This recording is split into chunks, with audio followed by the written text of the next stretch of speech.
좋으신 주님의 은혜와 평강이 물된 동상교회 설립 감사 예배와 새신랑 축제에 참석하신 모든 분들에게 임하시기를 바랍니다. 교회는 무엇일까? 또 좋은 교회란 어떤 교회일까? 물론 수많은 교회가 있습니다. 좋은 교회를 찾기 위해서 교회는 어디에 본질을 두고 있는가? 물된 동상교회는 어디에 초점을 두고 세워져 가는가? 생명과 자유가 넘치는 교회, 우리 물된 동상교회의 표인데 어떤 교회가 생명과 자유가 넘치는 교회일까? 우리가 사실 초대교회나 우리 공교회에 우리 설립일을 꼽자면 언제이겠습니까? 설립일을 꼽자면 성령 강림절입니다. 예수님께서 십자가에서 우리를 위해서 피 흘려 돌아가셨다가 3년 만에 다시 살아나셔서 하늘로 올라가시면서 두루움에 떨고 있는 제자들에게 성령을 부어주셨습니다. 우리가 성령이 임함으로써 두루움이 사라지게 해주시고 그리고 흩어진 나를 우리로 엮어주시고 주님 안에 한 가족인 교회로 세워주신 날이 성령 강림절입니다. 물된 동상교회도 4년 전에 이곳에 교회를 세우게 해주시고 벌써 4주년을 맞이하게 되었습니다. 우리 옆에 있는 분들과 인사를 나누겠습니다. 교회의 생일을 축하합니다. 교회의 생일을 축하합니다. 교회의 생일을 축하합니다. 우리가 오늘 본문을 통해서 성령님이 세우신 이 아름다운 교회의 모습은 어떤 교회일까? 우리 마음속으로 걸어보시기를 바랍니다. 또 이런 교회가 우리 안에서 이루어지기를 간절히 바랍니다. 오늘 본문은 우리에게 교회의 본질을 말하고 있습니다. 교회는 무엇을 하는 곳인가? 교회는 어떤 곳인가? 우선 교회는 복음 공동체라는 말씀입니다. 복된 소식을 전파하는 공동체입니다. 그러면 무엇이 복된 소식일까? 우리 32절을 갖다가 우리 같이 한번 읽어보겠습니다. 32절 시작. 이 예수를 하나님께 살리신지라 우리가 다 이의 증인이로다. 십자가에 죽은 예수가 살아나셨다는 것입니다. 그런데 예수 그리스도를 갖다가 죽음에서 살리신 분이 누구시라고요? 하나님이십니다. 하나님이십니다. 하나님은 오래전부터 예수 그리스도의 죽음과 부활을 계획하셨고 구약의 선지자를 통해서 이 계획을 우리에게 알려주었습니다. 그리고 하나님의 기쁘신 뜻대로 부활을 하셨습니다. 우리 모두 이 일의 증인이라는 말씀입니다. 우리가 이 일의 증인이 되려고 그러면 그냥 될까요? 그렇지 않습니다. 우리가 이 일의 증인의 삶을 살아가려고 그러면 우리가 33절을 한번 읽어보겠습니다. 우리 33절을 같이 읽겠습니다. 시작. 하나님의 보혈로 세례를 높이시네 그가 약속하신 성령을 아버지께 받아서 너희가 보고 듣는 이것을 부어 주셨느니라. 그냥 증인이 되는 것이 아닙니다. 성령이 임하여야 이 일의 증인이 될 수가 있다는 것입니다. 예수 그리스도의 죽음과 부활과 성천이 내 눈으로 본 것보다 더 정확하고 그리고 내 귀로 듣는 것보다 더 선명하게 다가오고 이것이 믿어져야 되는 것입니다. 그래야 우리는 증인의 삶을 사는 것입니다. 그게 바로 그리스도인의 능력입니다. 우리가 33절과 35절도 보면은 성부 하나님이 성자 예수 그리스도를 지극히 높이시어 당신의 오른편에 앉히셨다. 그리고 우리 또 예수 그리스도께서 권세를 주셔서 모든 원수들을 그의 발 앞에 꿇게 하셨다. 굴복하게 하셨다는 것입니다. 우리 36절도 보면 그러므로 이 이스라엘 온 집안을 확실히 알아두십시오. 하나님께서 여러분이 십자가에 못 박은 이 예수를 주님과 그리스도가 되게 하셨다. 유대인들이 못 박아 죽인 이분이 예수, 이 예수 그리스도가 바로 우리의 메시아요, 우리의 구원자요, 우리의 주님이시요, 그리고 이 우주 만물을 다스리시는 분이시라는 것입니다. 이것이 복음입니다. 이 복음을 선포하는 교회, 이 복음의 증인되는 그리스도인들이 바로 우리임을 아시기를 바랍니다. 이런 고백이 우리 삶 속에 있기를 바랍니다. 두 번째로는 교회는 회개와 성령의 공동체입니다. 37절을 우리 한번 읽어보겠습니다. 37절입니다. 시작. 그들이 말을 듣고 마음에 질려 베드로와 다른 사도들에게 물으되 형제들아 우리가 어찌할꼬 하거늘. 그렇습니다. 유대인들은 자신이 십자가에 못 박은 이 예수를 하나님이 주와 그리스도가 되게 하셨다고 외치자 그들의 영적 처지가 무엇인지를 알게 되었던 것입니다. 그때 깨닫게 되었던 것입니다. 그때 자각하게 되었다는 것입니다. 다른 말로 하면 찔림을 받았다는 것입니다.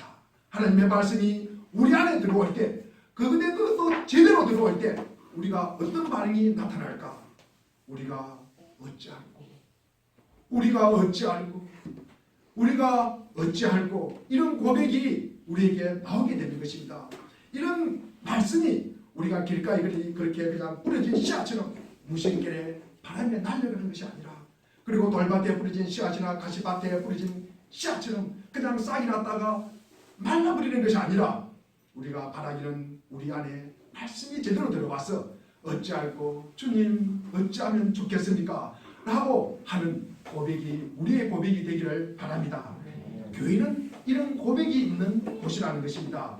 여기서부터 믿음이 자라가기를 시작하는 것입니다. 내가 허물이 없고 내가 죄인이라는 고백이 없는데 어찌하여 예수님이 나를 위하여 십자가에 돌아가셨다. 이것은 전혀 우리가 받아들일 수가 없습니다. 그것이 이해가 됩니까? 믿어지지 않습니다.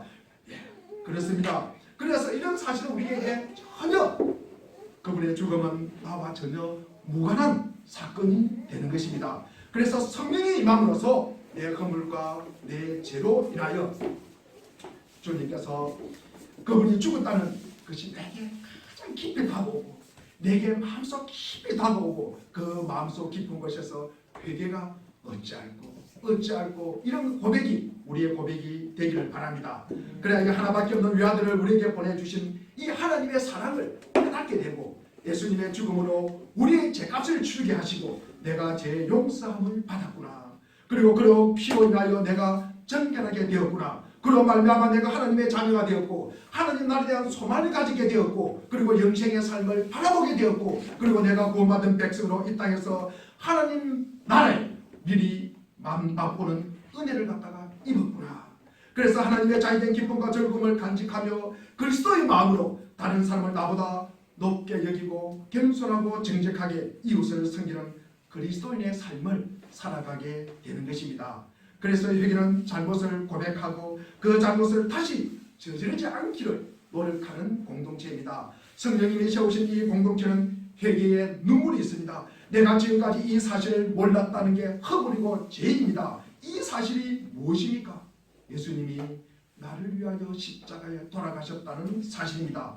이 사실을 선포하는 것이 바로 교회입니다. 우리는 이 사실의 증인이 되는 사람들입니다. 우리는 힘과 우리의 능력을 자랑하는 것이 아니라 오직 우리 주 예수 그리스도만이 더 높이고 자랑을 해야 하는 것입니다. 이게 바로 그리스도의 능력이 내게 머물게 하기 위함입니다. 십자가 안에서 기도할 때 세상이 담을 수 없는 감사와 감격과 찬송이 흘러나오게 되는 것입니다. 그런 것이 바로 교회 공동체입니다. 세 번째로 교회는 나눔의 공동체입니다. 성령님은 사도들을 통해서 기사와 표적을 행하심으로 초대교회를 세워가셨습니다. 성령님의 역사는 초대교회를 하나되게 하셨습니다. 그들은 결속력이 강한 믿음의 공동체가 되었습니다. 그들은 물질에 대한 인간적 소유욕을 뛰어넘어서 모든 물건을 각 사람의 필요에 따라 나누어 주었습니다. 예수님의 복음은 우리의 마음을 열게 합니다. 그것뿐만 아니라 굳게 닫힌 지갑도 열게 합니다. 나눔은 기적입니다. 나병 환자를 고치는 것보다 이 나눔이 더 큰 기적입니다. 홍해가 갈라지는 것보다 더 큰 기적이 나눔의 기적입니다. 성령님은 우리 그리스도인을 정말로 멋진 사람으로 만들어가고 있습니다. 우리 로마서 12장 15절에 보면 기뻐하는 사람들과 함께 기뻐하고 우는 사람들과 함께 울라고 하셨습니다. 이웃이 즐겁고 기쁜 일이 생기면 내일처럼 즐겁게 하고 기뻐하십시오. 그리고 이웃이 힘들어하고 아파하면 내일처럼 내 마음이 그렇게 아파야 하는 것입니다. 이웃이 울면 내일처럼 슬퍼하면서 같이 울어주는 것입니다. 이게 바로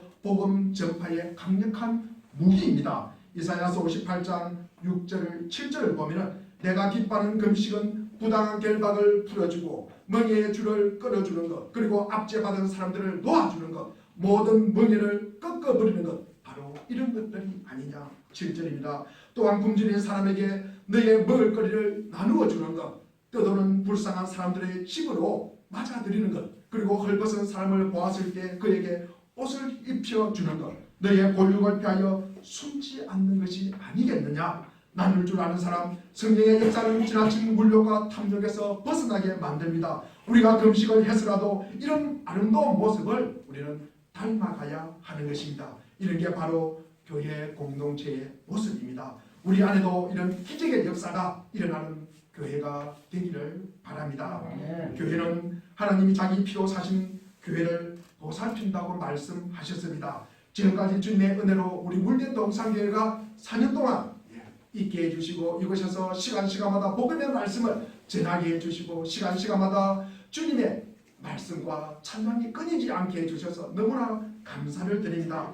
교회라는 이름이 그 의미를 부여하기 위해서는 우리는 많은 노력과 시간을 갖다가 보내야 됨을, 그리고 거기에 쏟아야 함을 우리는 절대로 잊어서는 안 됩니다. 자유와 생명이 넘치는 교회, 그 좋은 교회를 기대하고 바라보며 교회를 세우신 주님 앞에 설립 감사 예배를 드리게 되면 너무나 감사를 드립니다. 성령 충만한 교회가 세상과 만날 때는 마치 찬 공기와 더운 공기가 만나서 폭우가 쏟아지듯이 성령의 강력한 역사가 일어납니다. 재대한 각성이 일어나고 진정한 회개가 일어납니다. 수많은 사람들이 교회로 들어와서 말씀을 배우고 교제하며 힘써 기도를 하게 합니다. 교회가 영적으로 뜨거워지는 것입니다. 이런 일이 모든 교회마다 특히 설립을 감사하여 예배드리는 이 물된 동산교회에서도 일어나기를 기도하며 기대합니다. 주님의 은혜 안에서 우리 물된 동산교회가 아름다운 믿음의 공동체로 하나님 나라의 징표로 세워질 수 있기를 간절히 바랍니다. 기도하겠습니다.